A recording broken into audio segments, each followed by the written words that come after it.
มาเนอะวันนี้นะเมนูเมียงสักเมนูของมักของสอบของไผ่หลายๆคนแล้วพระเท่ามันดึงลื่นหม้อขนาดนักกัน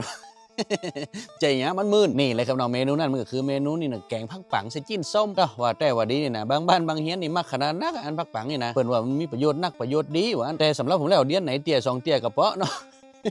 ผมเปาะมากแต่ได้แล้ววันนี้ผมจะปามาแปลให้กับน้องแกงผักปังใส่จิ้นส้มนี่ก่อนเลยนะเขาจะต้องเอาผักปังเนาะผักปังนี่ไปซอยทำความสะอาดให้กันก่อนอันผักปังนี่แต่ผมได้ลูกการมามัด5 บาทเราได้มานี่5 มัดแล้วก็วันนี้เขาจะแกงใส่จิ้นส้มสัก5 ห่อครับเนาะมาเริ่มเนี่ยเริ่มแปลงกันเลยก่อนเลยนะเขาอย่าไปตั้งน้ำตั้งหม้อขังให้กันก่อนแล้วก็จะเอาพริกแกงเมียงโอเป้ใส่ลงไปถ้ากะเอากับประมาณ2 จ้อนครับเนาะแล้วก็ถ้าน้ำในหม้อขังนะมันเริ่มเดือดสักหน่อยเขาจะเอาจิ้นส้มนะบีบใส่ลงไปเลยสัก5 ห่อ6 ห่อก็ได้จิ้นส้มเมียงที่ถูกต้องนะมันต้องจะนี่ครับเนาะมันต้องมีมันหนาหนังหนาจะนั่นกันบ่ต้องเน้นจิ้นเนาะ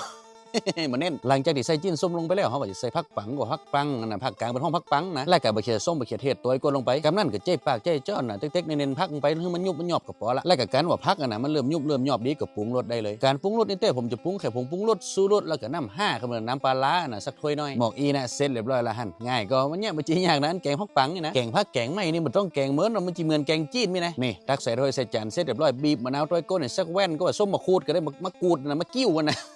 นั่นสักแว่นก็ได้เพราะว่าแกงผักปังที่นี่นะถ้ามีความส้มมาเห็นน้อยนะเพราะเรากินข้าวล้ำปลอดงอนเนาะนี่เอาเตอร์น่ะจ้อนก็ล็อกขึ้นมาจะนี่นะเพราะเรามันก็คือช่วงนี้ซ้ำให้เนาะผักปังกำลังปรุงกำลังเหมาะกึดกับข้าวกระป๋าหยำออกจัดได้เลยแกงผักปังใส่จิ้นส้ม